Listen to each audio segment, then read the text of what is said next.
Hi, beautiful human. I'm Zach. That's Dan. And we welcome to the studio, the one, the only, Grace Bowers. Ew. Woo! How was Jeff Goldblum last night? You know what? Him and his wife were really, really nice. And he's funny. I liked having him as a host. It was cool. Can you just describe the experience of performing? I mean, that is your first big television look, right? Yeah. It was a long day. We were there we got there at like 11 until I think we left at like 6. So it's a long day for like a 3-minute performance.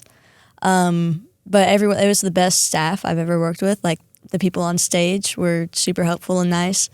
We've been playing festivals all summer, and the people on those stages are not very nice. It's like different environment, right? Like totally. Festival world, Like you have seconds between polar sets. opposites. Yeah.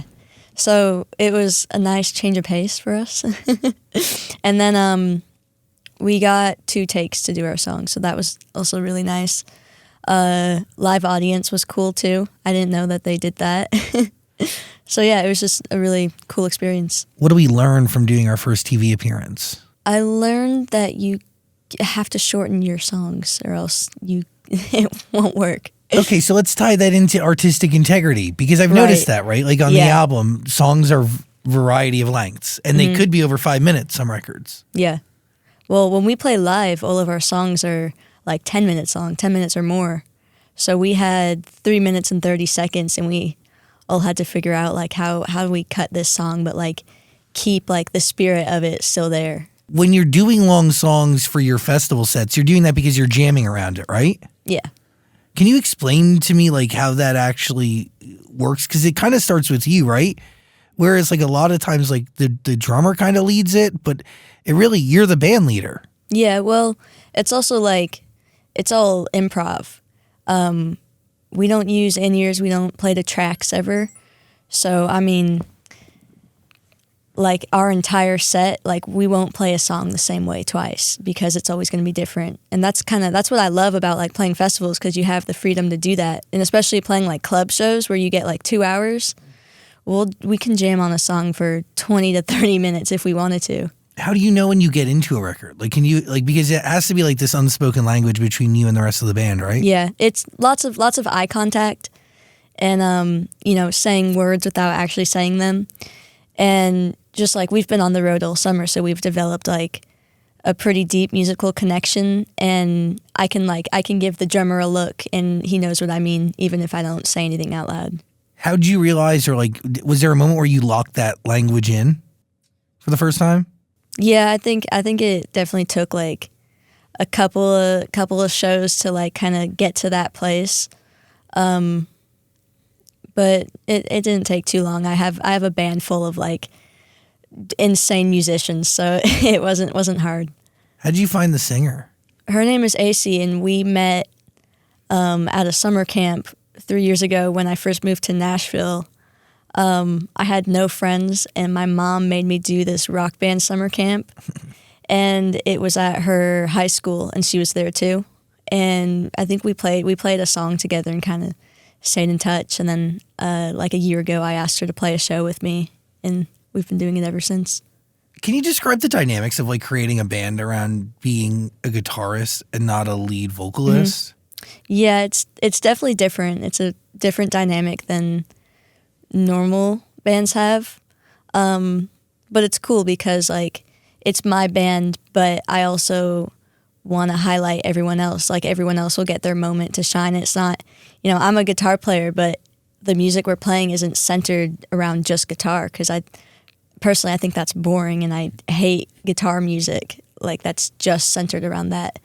And so I've never wanted to make something like that. I wanted it to be a band and like a collaborative process. So, there's 6 of us, and I think that helps out a lot too, because there's a lot more variety you can get the more people you have. But who's making the ultimate decision in the studio? I was me and John Osbourne, who produced it. A lot of it was up to us. As it relates to writing, whose story is being captured in the records? Every song is different.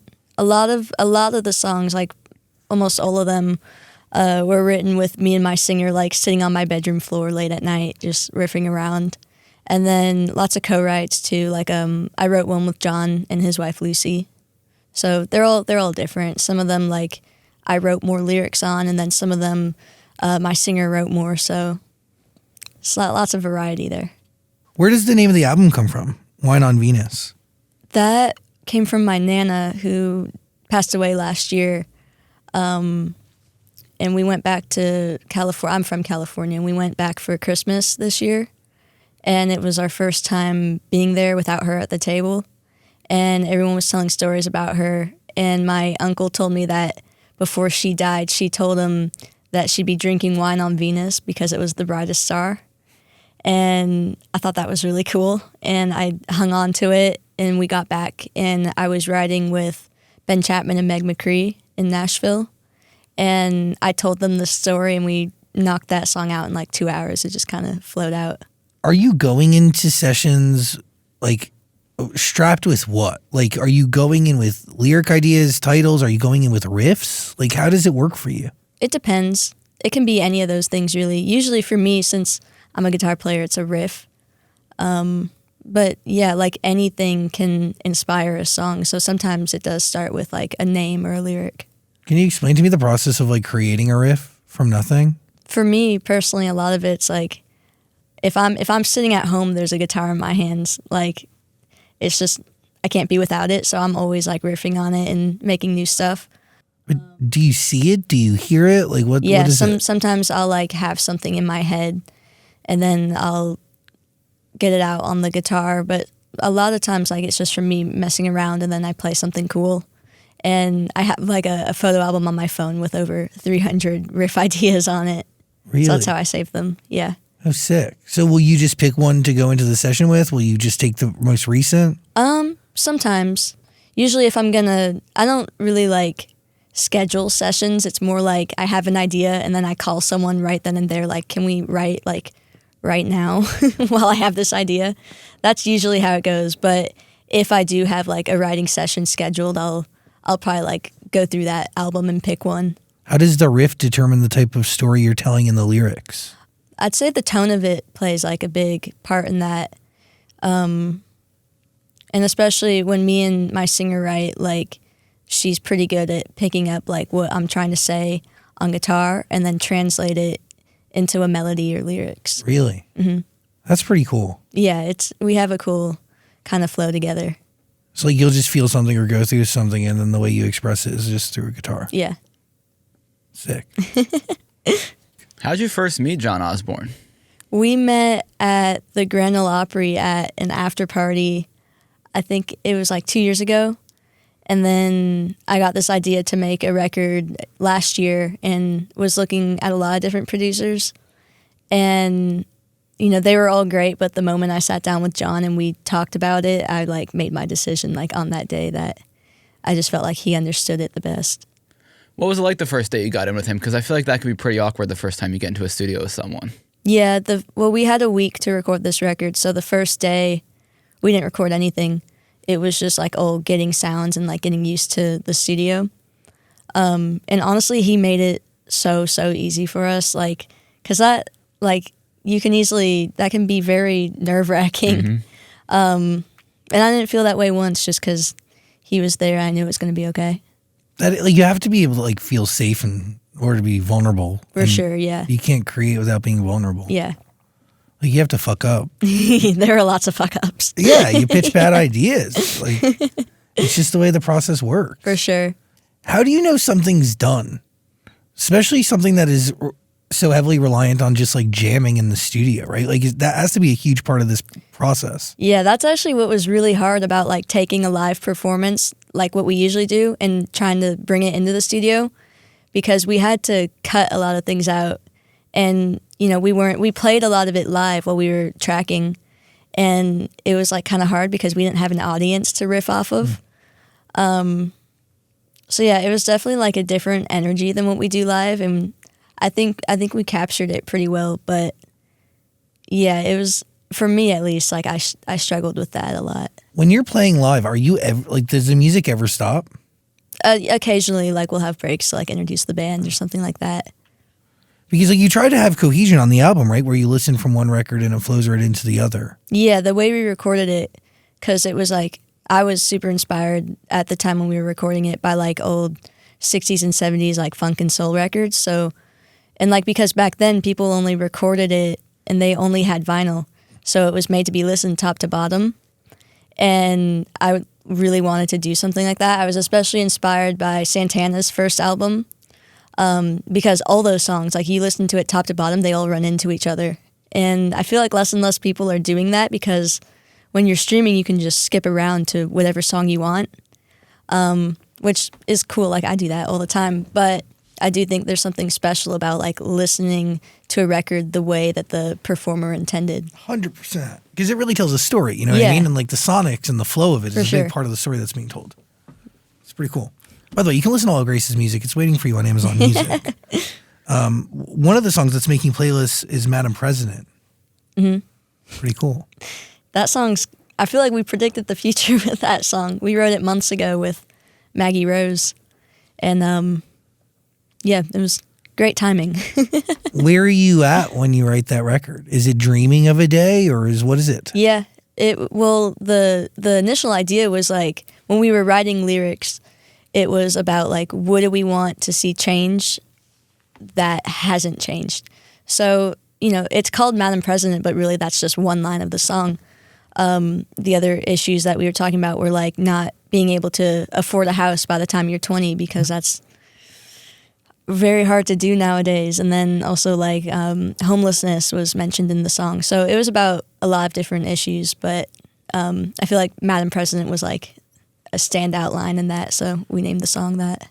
By the way, issues that are vital and like songs like this spark discussion. Mm-hmm. I mean, there's discussions happening on these topics all the time, but the reality is like tapping into it in a musical way is important, right? And it touches people that may not be having those discussions. Absolutely. I keep getting comments on YouTube like stick to music, like no one wants to hear about what you have to say. And I'm like, Neil Young, Crosby, Stills, Nash and Young. I mean, like you can't tell an artist not to speak out about what they believe in. And by the way, yeah, totally. And musical history will tell you that in doing so, it works out pretty well to their, you know, like everything works out okay. Neil Young's amazing. Yeah. He sat there. He sat right here. Literally right there. When? I don't know. He's the historian around these parts. Like November? I could be making that up. November sounds right. It's crazy. Wow. Yeah, Neil Young. You're right.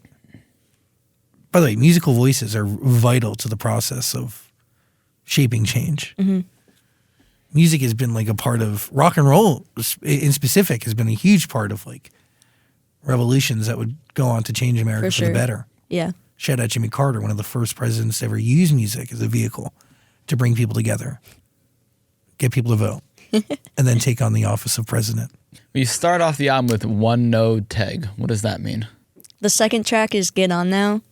And it's just that backwards. It's that backwards because no one can think of what to call that song. Interesting, because it's really just an intro, right? Because there's no lyrics. Yeah. Dude, I'm listening to it. And my dad is like, "Where are the lyrics?" Yeah, it's like a minute long. Why was it vital to the story? Well, again, like a lot of those records that I was listening to when we were making the album, they like Funkadelic especially always has like some weird intro track. And the one we made wasn't super duper weird, but I did want to get like kind of capture some of that element. And also like when we recorded that, it wasn't planned. Like we all just got in the room and we just played that, like improvised it. So, and that was really the only track on there that like wasn't entirely planned on. So I think that was cool that we recorded it that way. I love the fact that musicality reigns supreme and like the integrity of the band is what matters. Yeah, it's very important to me. Tell me why you do that. So good. So good. Great record. Holding on to something. Great record. And that one starts with a riff that you had from years ago, right? Mm-hmm. Yeah. That was one of the first riffs that like I ever wrote. And I'm not going to say who this was with, but my very first recording session I ever did, I I used that riff in it, and then someone else kind of wrote the rest of the song for me, and I didn't like it, and it just like was fine. If you listen to it now, if I played it for you, you'd be like, this sounds fine, but like there's nothing special about it, and it was boring. But I liked that riff, and I was proud of it, so I kind of like held on to it, holding on to something. Sorry. And we kind of like reworked it to where I felt like this is what it was supposed to sound like. And yeah, it turned into that song. I'm super happy with it. What are the changes?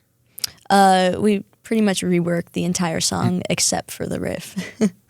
like entirely different. Oh, you like, got it. So you just took the riff. Yeah, just got rid of everything else and just I kept the riff. Cool. By the way, you got to listen to the album. It's totally worth your ears. It's real music. That's kind of the best way to describe it, correct? Mm-hmm. It's really good. Thank you. Why did you want to include a Dance to the Music cover on there? We weren't supposed to. We learned that in the studio before we recorded it. Everyone learned the song. We had another song that we were going to record. It was called Let It Be Done. And every time we played it live, I kind of noticed that like the audience just wasn't really digging it. It was like a slower song. And I thought it was really cool, but John was like, "Are you sure you want that on there? Like, the song didn't really go anywhere." And so then we started talking about doing a cover, and I'm obsessed with Sly and the Family Stone, so I wanted to cover one of their songs, and we were going to do Everyday People. Mm-hmm. And we started playing it, and we're like, this is kind of boring. It doesn't really do anything. It's a great song, but it's been covered before, too, so we wanted to do something different and settle on Dance to the Music. Do you remember the first time you ever picked up a guitar? I was 9 years old, and I saw Slash, and then I asked my mom to get me a guitar, so we went to a music store, and she bought me like a $50 black acoustic guitar. That's what I started on. Do you remember the time you were brave enough to stream for the first time on Reddit? Yeah, that was maybe 4 years ago. I was 13, and at the time I was really shy. And I was like scared to show my face on camera. So it took like a lot of courage for me to set that up. And I set up my phone like on top of a cup or something that's holding it on top of my amp. And it's literally just me and my guitar. And I remember the viewers started at 20, and then all of a sudden it jumps to 5,000. And then it jumped again to 10,000. And I was like, and I couldn't end it because that'd be weird. And I was just like silently freaking out in my head. But it was cool though, because everyone in the comments was like encouraging me, and that was the first time I was ever like, oh, maybe like I can put myself out there and it'll be okay. How do you know you were ready for that though, or good enough? I wasn't. I mean, I wouldn't recommend a 13-year-old go on to Reddit and stream themselves. I got some horrendous comments too. How'd you even get to Reddit out of all social media platforms? I mean, it was during COVID, and I didn't have Instagram at the time. So I you was go to Reddit? I went to Reddit. Yeah, it's a million times worse. It's horrible. It's awful. I mean, it changes your life, but like it's not in a good way. But it puts. I mean, dude, I've never heard of an artist use Reddit to cultivate any audience. And by the way, I can also make the case that like it worked out the way it needed to, because even absolutely. for the type of music you make, like the audience on Reddit is more like prone to it, right? Like yeah. And I think that's why like it worked out the way it did too, because after that, every time I streamed, there would be like 20,000 people watching at a time. Oh, come on! Which is insane, and you can't even live stream on Reddit anymore. They got rid of it, so it was like a very short time period that you could do that for. And how'd you get there though? Who told you Reddit? No one. I was just like, it was during COVID, so I was just like doom scrolling Reddit all the time, and you're playing 13? Guitar all the time. Yeah, I was 13. Who the fuck? What? That's so unhealthy at 13. Oh, yeah. Oh, my God. It was so bad. Oh, my God, I feel so bad. I can't doom scroll. Like, dude, I get sweaty and sick from doom scrolling Reddit for too long. Like, I was during COVID. You get on the so wrong bored. subreddit, you can really get into a hole. Oh, yeah. And at 13, your brain is super sponge. Yeah. Interesting. Yeah. Okay, so you just stumble across the live feature? Yeah, it always used to like pop up in my feed, And I was like, well, I can do that. And yeah, I mean, it was great, and I'm glad I did it. Looking back, at the same time, like, if I were to go back, I probably wouldn't do it that way again. But were you not like on TikTok too? No. God, you're a different type of soul, Yeah. eh? What'd you say? You're a different type of soul. A soul that preferred to scroll Reddit all day long. But I'm telling you, it gives like gives like middle-aged rock and roll guy. Yeah. You know? Sorry. No. Like, I don't know, like most like 13-year-old girls are on Instagram and TikTok. My mom wouldn't let me have Instagram, so I blame her. Reddit's so much Reddit worse. is awful. Oh my God. It's anonymous for a reason. It's like the worst of the worst. So at what point do you leave Reddit and you decide to join Instagram and TikTok like the rest of the world? I made an Instagram account like after I started like picking up a following on Reddit. I convinced my mom, and at first like she had to be on the account with me. And then it started like just blowing up her phone, so she got off of that pretty quick. But yeah, it was like a necessary step to get, not to get away from Reddit. I still post on there all the time just because, you know, there's been people there who have remembered watching me stream, and like I feel like I can't abandon them now. So Yeah, they're your day one fans. Can't Yeah. give up on them. Oh, dude, they're like, oh my God, it's so crazy. But it like just makes sense when you listen to the music, because it is, dude. It's, to me, it's rock and roll. It's soul funk. Is that accurate? yeah, that's how I would describe it. And you have to be an old soul to make this stuff. Who's Mookie? Our keyboard player Josh Blaylock, his nickname is Mookie. Interesting. That's his song? Yeah. I wanted an organ intro, and we just threw him in a room and like play something, and he did that first take. It was great. Damn. Yeah. How do you want to evolve as a musician? Like, where are the points where you go like, oh, I want to get better at this, this, and this? I definitely want to make another record with a more modern take.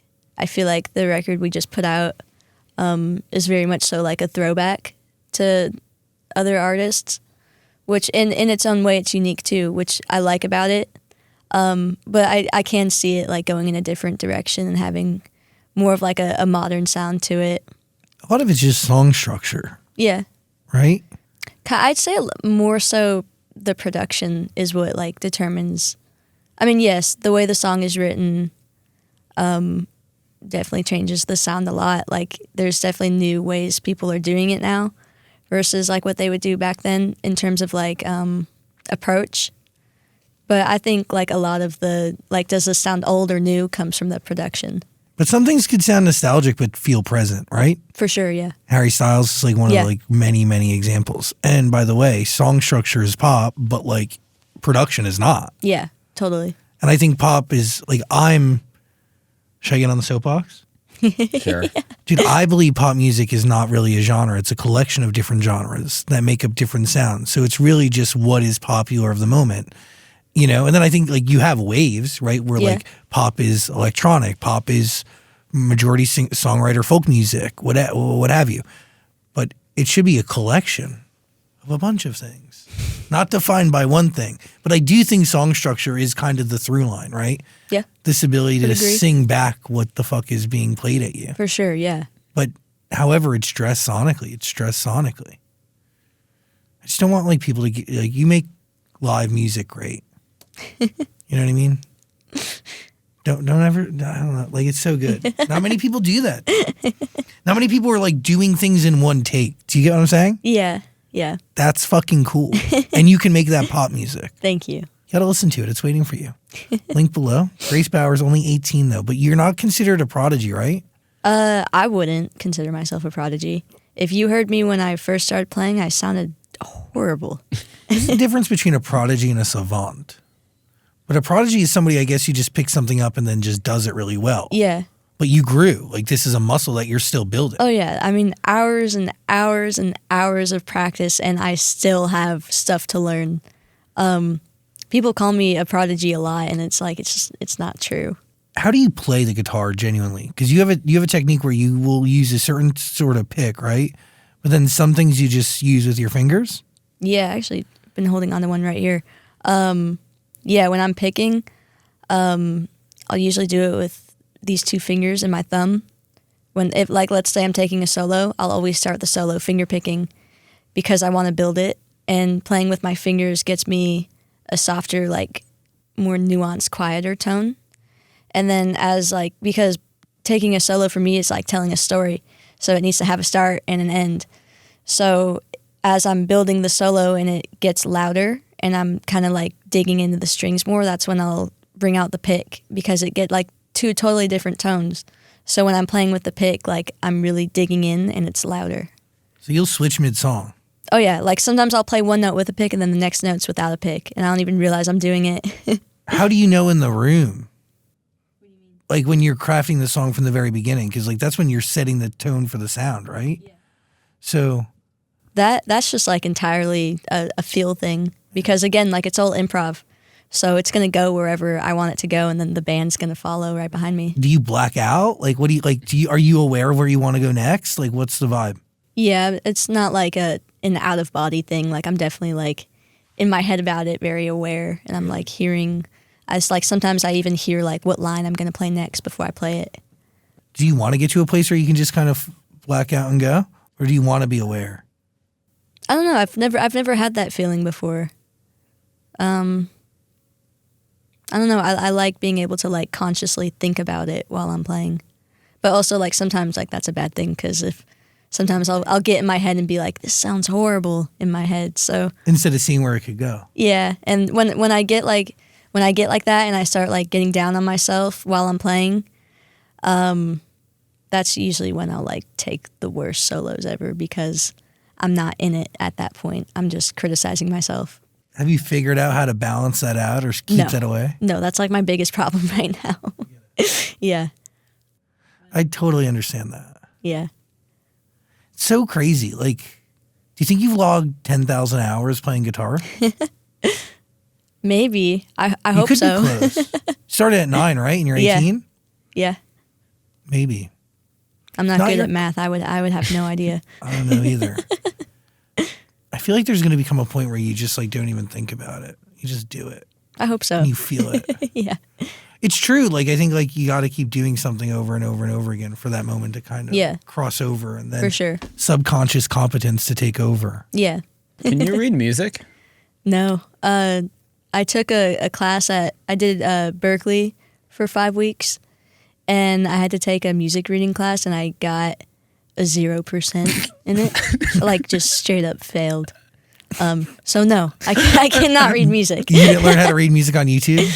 If it's like a tab, which is like for guitar players, I can read that no problem, but doesn't really count. What was it about the music reading class that like just wasn't working with you? I understood some of it. It was also just because like I didn't try. Yeah. Because like I'm never in a situation where someone's going to put a sheet of music in front of me and ask me to read it. Like I've never been in that situation before. So it'd be cool if I could, and it'd probably be helpful someday if I could read music, but I don't know. I don't really see a need right now. Other than Berkeley, did you go to any other schools or take many lessons, or are you mostly self-taught? A lot of it has been self-taught. I've had teachers like here and there, kind of on and off. I did School of Rock for a while. Really? Would not recommend, but oh, yeah. Dan, are you going to sign up? Yeah, I was going to sign up later. No, why not? Don't. It's great. What School of Rock is doing is cool. It didn't work for me. But yeah, I've had teachers here and there. Why didn't it work out for you? Because I would go into this guy. I'm not trying to like bash on School of Rock or anything, but well, they're all different, right? Like they're owned by different people. They're all different by location. But this School of Rock, I would go in to get a lesson, and the guy would ask me, "What song do you want to learn today?" And I would tell him, and then we would learn that song note for note, reading a tab. And it was cool at first, and then I did it for like a year, and it was just song after song, and it was playing exactly what someone else had already played.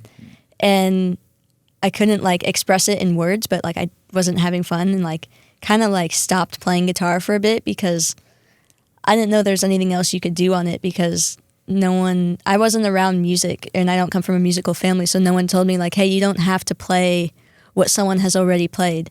So the moment like I discovered like I can have my own voice on it and like do my own thing on guitar is when I really like found a passion for it. And I feel like learning songs that way with that teacher kind of destroyed any passion that I could have had. But I'm glad I stuck with it though, because there was a moment there where I was about to just like stop playing altogether. Wow.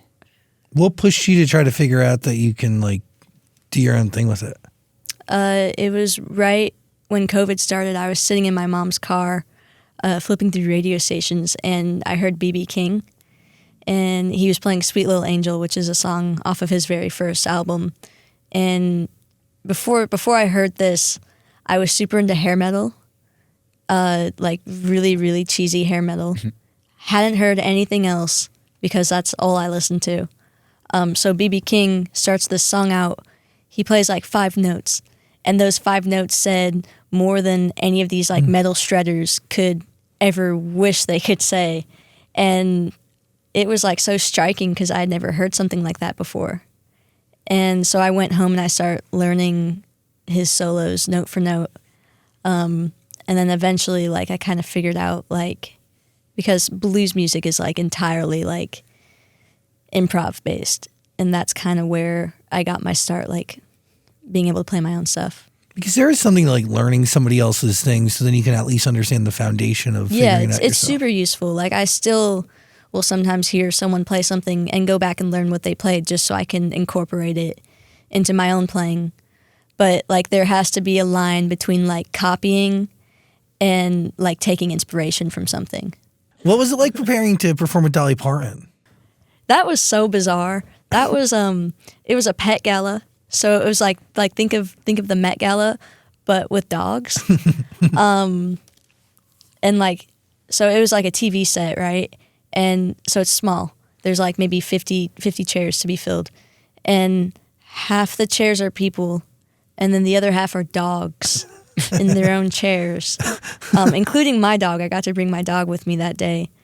And there's like a stage with a runway for, like, it looks like for models, but then there's no models coming out on it. It's dogs coming out dressed like Dolly Parton. So like that's weird. That's weird enough. And I'm standing up there playing guitar, and I look to my right, and like Carly Pearce and Dolly Parton are walking out with dogs dressed like Dolly Parton. So yeah, kind of like a fever dream of an experience, honestly. But I got to meet Dolly, and she was really, really nice. So that was a super cool experience. That's pretty cool. Yeah. I love dogs. I also love Dolly Parton's dog brand. Yeah, I think it was Doggy to promote Parton? that. Yeah, Doggy Parton. Big fan. My dogs have all your toys. We love them. I've even sent them all the way to Australia. It's my boyfriend's family. They're big Dolly Parton fans down there. Everywhere on earth they love Dolly Parton. Everyone loves Dolly. How can you not? It's so true. Grace Bowers, people are going to start to love you too, and they already do. But it's going to grow and grow and grow. Listen to the album, Wine on Venus. Link below. You good? Yeah, well, what role has Nashville played in your career? Like, if you stayed in California, do you think you'd be where you are today? No. In California, I lived in a small town outside of San Francisco, and there was no music whatsoever. Like, I hadn't even heard live music before until we moved to Nashville. And when we first moved to Nashville, I hated it. Like, absolutely. I'd say, like, the first 3 months, I was so upset and mad at my parents for making us move. And then I kind of like started connecting with other musicians and going out to shows, and then people started inviting me up on stage, and I fell in love with it. And I couldn't have done any of that if I was still living in California. Like, sure, San Francisco has a music scene, and it's super cool and awesome, but there's like Nashville is so like special because people are just trying to lift you up. And especially like when I was out every single night playing clubs, like I always had people there like watching my back, and like I knew I was going to be okay. And I feel like if I tried to do that in like LA or something, I don't think that would have been the case. But you started streaming on Reddit in California, right? Mm-hmm. Yeah. And then you moved really for music and to get out. Not necessarily. I also have 2 little brothers at home, and at the time, none of us were in school because California was really, really locked down during COVID. And, also lots of people were moving to Nashville at that time. And we visited, moved 6 weeks later. It was kind of just like a spur-of-the-moment decision, like just wanting a change, really. Part of it was for music, for sure. Changes your life? Totally. But was it a challenge getting these bars and clubs to let you play? Yeah, I've definitely had to, sometimes I'll have to, there was one time I had to wait outside, and it was in February, and it was freezing out, and they made me wait outside before I played. They made you stand in the cold, and then said it's your turn to play, now come in? And then I had to leave after I played, too. There was another time I was on stage, and the bar owner told me I had to leave, so I had to walk off stage and leave. So I've had, a few moments where people were very not cool with it, but for the most part, everyone's been, because I'm not stupid. I don't go in there and order anything from the bar. They know I'm not going to do that. So there's a certain level of trust I've built up with all these venues because they all know me now because I've played at them so often. So yeah, most places were actually very, very cool about it. Now they're probably begging you to come back and play. Do you just show up back in the day to play? Do you arrange it with the owner beforehand? How'd that work? Both. A lot of time, it was all sit-ins. Literally every single night for a year, I was out, and if I wasn't playing, I was watching a show.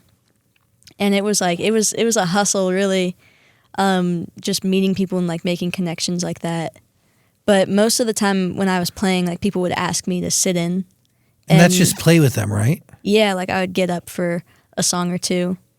I was never in a band at all at that point. It was entirely sit-ins or filling in and playing guitar in someone else's band for a night, which was a great experience because I was out every night playing with all different kinds of people, all different kinds of genres. It wasn't all the same thing, and lots of I got myself into lots of different situations, some bad, some good.